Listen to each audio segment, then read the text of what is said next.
Değerli peygamber aşıkları, demin selam gönderdik. Maşallah.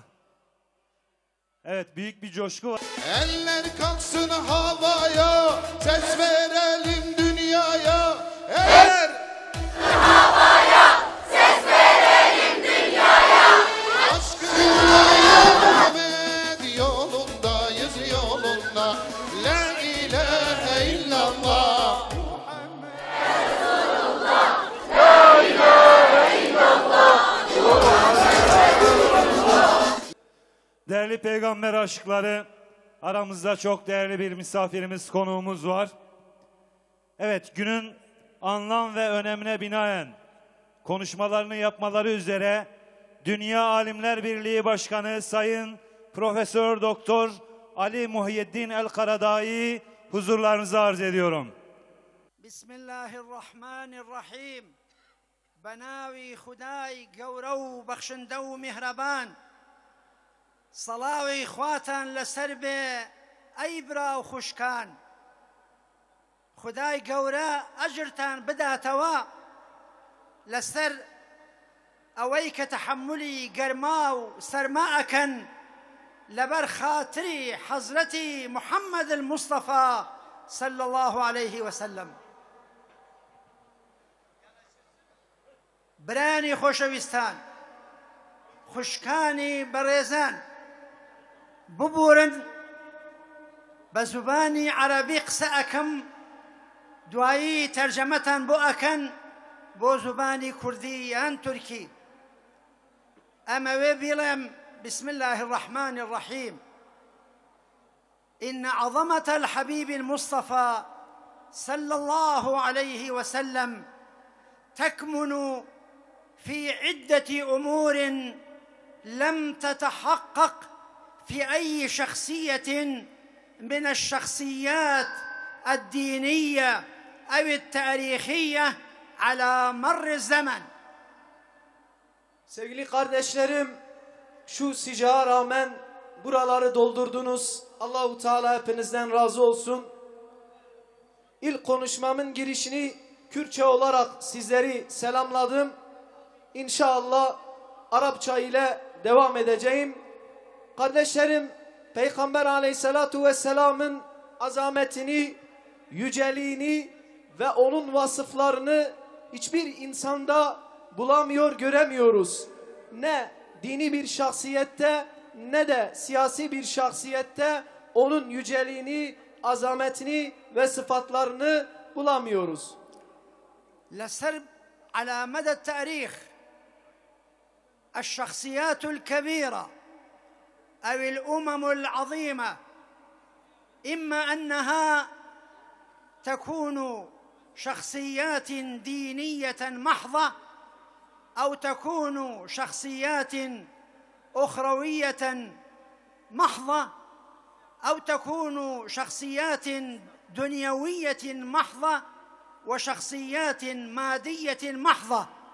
أما الحبيب المصطفى صلى الله عليه وعلى آله فهو قد جمع بين الدنيا والآخرة، بين العدل والعزة وبين الرحمة والرأفة. Kardeşlerim, büyük milletlere baktığımız zaman tarihin tümünde büyük liderlere, önderlere baktığımız zaman onların belirgin özelliği ya bütünüyle uhrevi olarak dini anlamda ortaya çıkıyor veya dünyevi olarak onların özellikleri ortaya çıkıyor. Fakat Peygamber Aleyhisselatu Vesselam da hem dünyevi olarak hem de uhrevi olarak bütün özellikler kendisinde barındırılmaktadır. Kendisinde adalet ve merhamet kendisinde bulunmaktadır. حتى في زمننا هذا نرى أن الأمم الغربية أولت العناية بالجانب المادي والعقلي والعمران والتقدم ورفاهية الغربيين، ولكنها تخلت عن الكفة الثانية عن العقيدة، عن الإيمان، عن الأخلاق. واليوم نرى آثار ذلك في تعامل الدول الغربية في غزة العزة. Kardeşlerim, şu anki zamanımızda da, bu asırda da bunu görmekteyiz. Bu asra baktığımız zaman Batı devletleri bilimde, ilimde, teknolojide vesaire bunlarda ilerlediler. Fakat onlar ahlakta, adalette ve insani olan durumların tümünden de mahrum kaldılar. Bunu Batı devletlerinin Gazze ile, Filistin ile olan muamelelerinde görmekteyiz.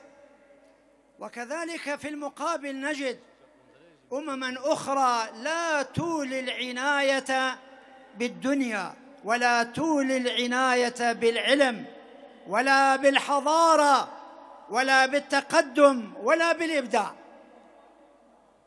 Ve öte taraftan başka milletlere de baktığımız zaman onlar da bilim, teknoloji ve benzeri şeylere önem vermiyorlar. Medeniyetlerin kalkınmasına önem vermiyorlar. أما سيدنا الرسول صلى الله عليه وسلم فبأمر من الله أقام الأمرين، أقام الدنيا وأقام الآخرة، واعتمد على الوحي كما اعتمد على العقل، وعمر الدنيا كما عمر الآخرة، وقرأ الدنيا وقرأ الكتاب المنظور وهو القرآن الكريم كما قرأ الكتاب المسطور وهو هذا الكون، ولكنه كانت قراءة في ظلال العقيدة وفي ظلال الأخلاق. اقرأ باسم ربك. Kardeşlerim, bizler Allah'ın Peygamber aleyhissalatu vesselama vahiy etmesiyle şunu görmekteyiz. Peygamber aleyhissalatu vesselam hem dünyayı hem de ahireti bir arada tutmuştur. Allah'ın ona verdiği vahiy ile. Yine kardeşlerim, Allah-u Teala'nın ona verdiği kitap, yani Kur'an-ı Kerim'in ayetleri ışığında ve yine de aklı da bir tarafa atmadan bu kainata bakaraktan bu kainatta nasıl muamele yapılması gerekiyorsa o şekilde hem dünya ve hem de ahiret noktasında Peygamber aleyhissalatu vesselam hayatını sürdürmüştür. وكذلك أيها الإخوة الأحبة كان الرسول صلى الله عليه وسلم وصفه الله سبحانه وتعالى بأنه لعلى خلق عظيم وإنك لعلى خلق عظيم.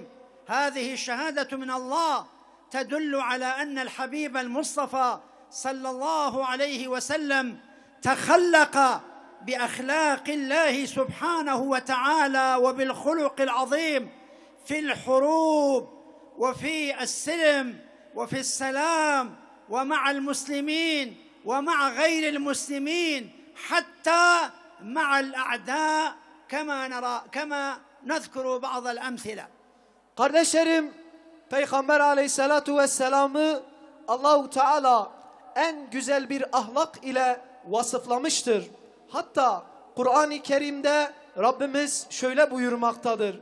Şüphesiz ki ya Muhammed aleyhissalatu vesselam sen en güzel ahlak üzeresin. Onun ahlakı savaş zamanında da en güzel şekliydi. Barış zamanında da onun ahlakı en iyi bir şekildeydi. Bununla ilgili inşallah sizlere bazı örnekler vereceğim.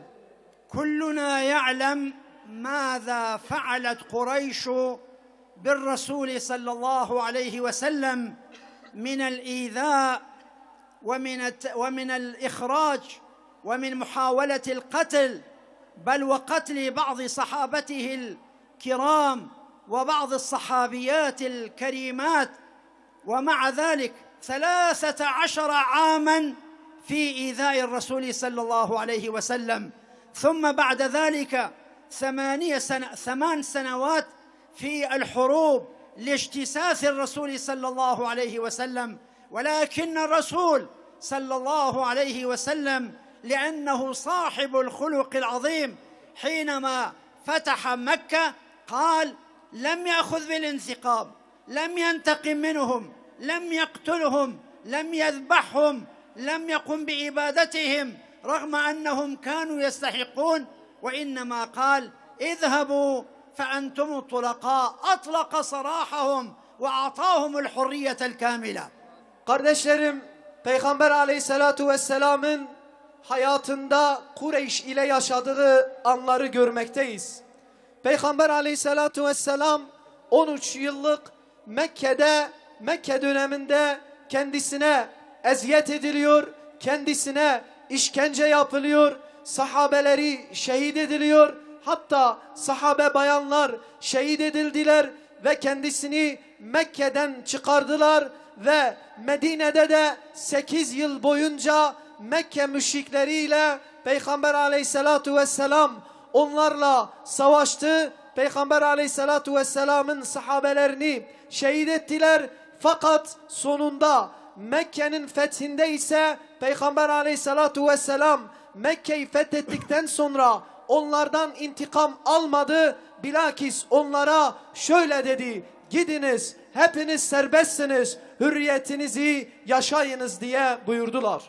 كلنا يعلم أن اليهود بني قينقاع وبني النضير وبني قريظة كم آذوا الرسول صلى الله عليه وسلم، سمموه، أعطوه السم، وحاولوا قتله، وتآمروا ضده، وجمعوا الأحزاب للقضاء عليه، ولكنه مع ذلك عندما يأتي المحكمة أو عندما تأتي دعوة ضد يهودي اتهم زورا بأنه سرق شيئا، فأنزل الله سبحانه وتعالى من فوق 7 سماوات: ولا تكن للخائنين خصيما.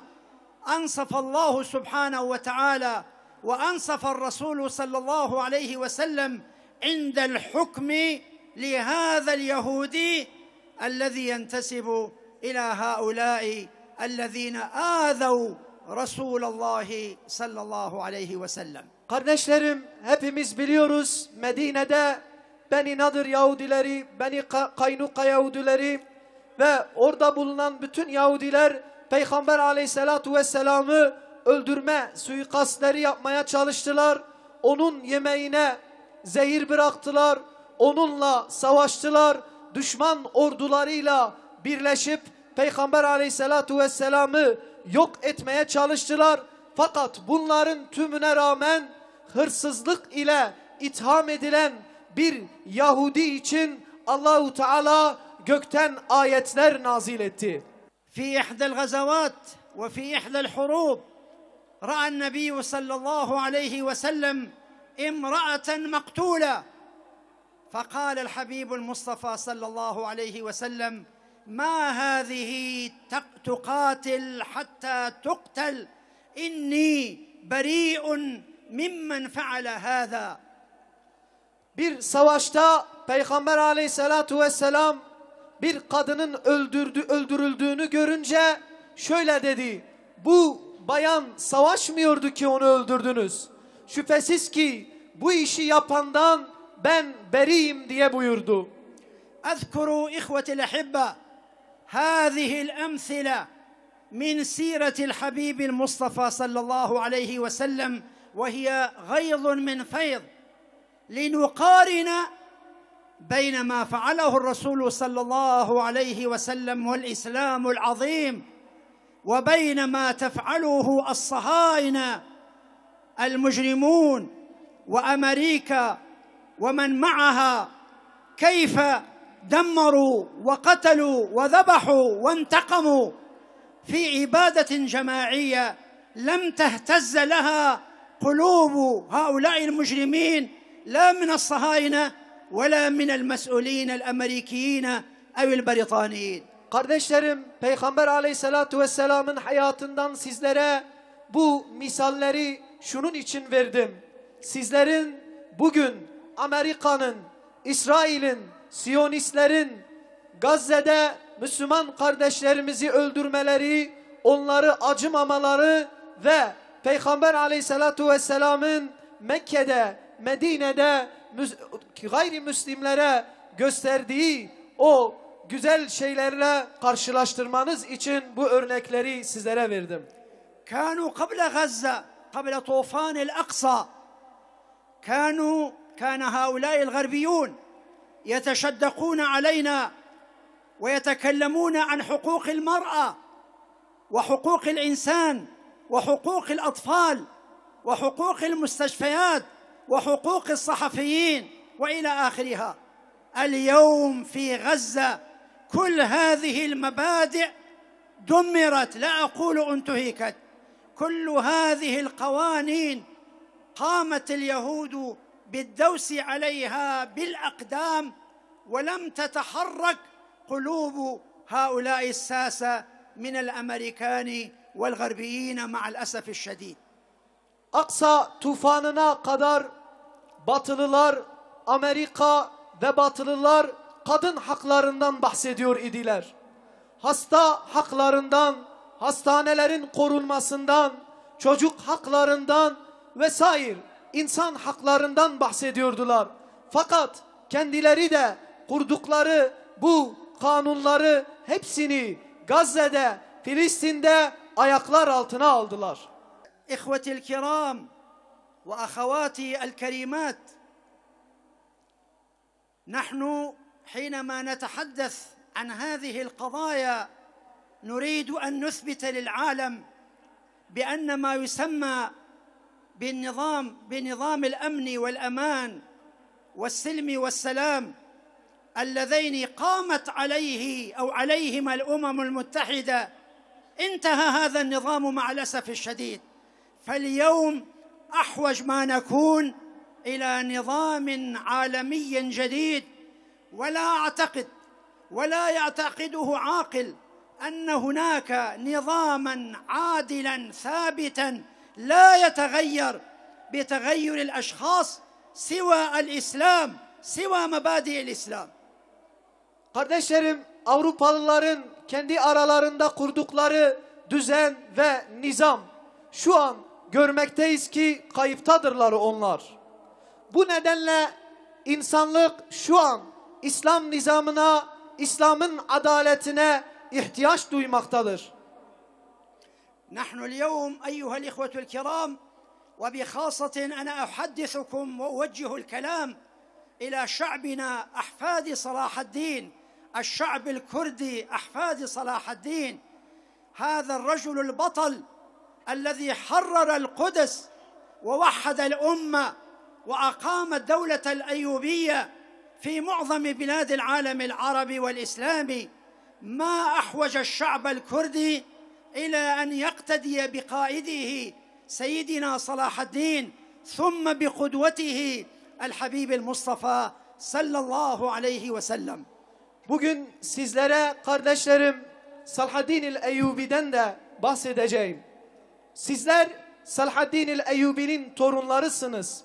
Siz Kürtler nasıl ki Salahaddin el-Eyyubi Kudüs'ü özgürlüğüne kavuşturdu ve Eyyubi devletini kurdu ve birçok İslam ülkesinde Salahaddin el-Eyyubi'nin kahramanlıkları yayıldı. İşte bugün sizler Kürtler olarak Salahaddin el-Eyyubi'yi takip etmeniz lazım ve en yüce önderiniz olan Muhammed Mustafa Aleyhisselatu Vesselam'ı takip etmeniz gerekir. الشعوب العربية والتركية والكردية كلها جربت الغرب، ولكن الغرب لم ينصف هذه الشعوب أبدا، وإنما تآمر الغرب من خلال اتفاقية سايكس بيكو على هذه الشعوب، وبخاصة هذه الشعوب الثلاثة، الشعب التركي والشعب العربي والشعب الكردي، ولم نستفد منها من أمورهم شيئا سوى المؤامرات التي مزقت الأمة الإسلامية ومزقت الشعب الكردي والشعب التركي والشعب العربي وبقية الشعوب. Kardeşlerim, Arap milletleri, Türk milletleri ve Kürt milletleri, bunların tümü Avrupa'yı denediler. Avrupa'nın kanunlarını, nizamlarını denediler. Fakat Avrupa ne Araplara, ne Türklere, ne de Kürtlere hiç acımadı ve onların getirdiği kanunlar da hiçbir şekilde bu halklara hiçbir şey vermediler. إخوتي الأحبة وأخواتي الكريمات، لذلك أنا أوجه دعوتي وندائي إلى أمتنا الإسلامية جمعاء بمن فيهم الشعب الكردي والشعب العربي والشعب التركي إلى العودة إلى الإسلام الحقيقي الذي يعطي الحقوق للجميع ويحقق المساواة بين الجميع دون أي تفرقة، ويحقق العدالة ويقيم دولة العقيدة والأخلاق على أساس المساواة بين جميع مكونات الأمة. Kardeşlerim, şuradan sizlere son olarak şunu söylemek istiyorum ve bütün İslam alemine şunu seslenmek istiyorum. İslam dışında sizin hak ve hukuklarınızı gerçek manada verecek hiçbir şey yoktur. O zaman tekrardan İslam dinine dönüş yapmamız lazım. Hak ve hukukları hiçbir fark araya koymayan tek din İslam dinidir. وأخيرا إخوتي الكرام وأخواتي الكريمات، يجب علينا جميعا أن نقف مساندين لإخواننا في غزة، مساندين لإخواننا في غزة، سواء كانوا إخواننا المقاومين أو إخواننا المدنيين.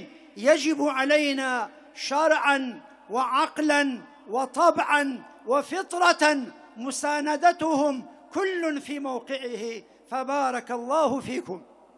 Kardeşlerim, şunu da sizlere söylemek isterim ki hepimizin üzerine şer'en, aklen, insaniyeten vaciptir ki Gazze'deki, Filistin'deki kardeşlerimize destek olup onlarla beraber olup onları her platformda desteklememiz gerekir. وأخيرا أقدم شكري ودعائي واحترامي لاتحاد علماء في كردستان، اتحاد علماء الكردي واتحاد العلماء في المنطقة، في هذه المنطقة. وأقدم شكري كذلك لجمعية أحباء الرسول صلى الله عليه وسلم، وأقدم شكري لحضراتكم حيث تحملتم وصبرتم على هذه الحرارة وعلى هذه السخونة، فلكم الأجر عند الله سبحانه وتعالى. وإن شاء الله سنلتقي بالرسول صلى الله عليه وسلم عند الحوض الكوثر ونشرب من يده المباركة شربة لا نظمأ بعدها أبدا، وننسى هذه الحرارة وننسى هذا العطش. والسلام عليكم ورحمة الله وبركاته. Kardeşlerim, buradan Alimler ve Medreseler Birliği İttihadül Ulema'ya ve peygamber sevdalılarına teşekkür ediyorum ve şu an bu meydanı dolduran siz halkımıza da teşekkür ediyorum. Bu sıcağa rağmen, bu kızartıcı sıcağa rağmen bu meydanı doldurdunuz. İnşallah kıyamet gününde Peygamber aleyhissalatu vesselamla beraber olacağız. Onun Havd-ı Kevser'inden, onun mübarek ellerinden içeceğiz artık bir daha susamamak üzere.